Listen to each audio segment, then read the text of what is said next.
ActiveState has an indemnification offering for our enterprise tier subscribers, which can protect your organization from IP lawsuits.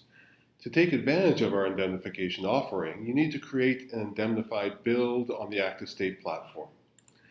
Now, an indemnified build contains only those dependencies that have been vetted by ActiveState, have their license approved, and therefore labeled indemnified.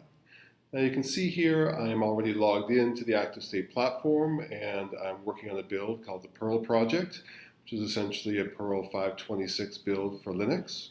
I've got a few dependencies already added, some of which are indemnified as denoted by this green umbrella, and some of them aren't as denoted by the gray one.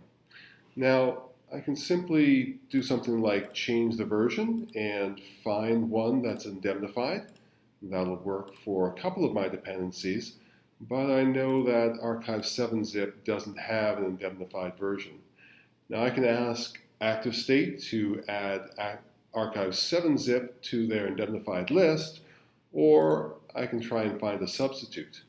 In fact, if I look for something like archive-zip, I can see that yes, there are indemnified versions. I can go ahead and add one.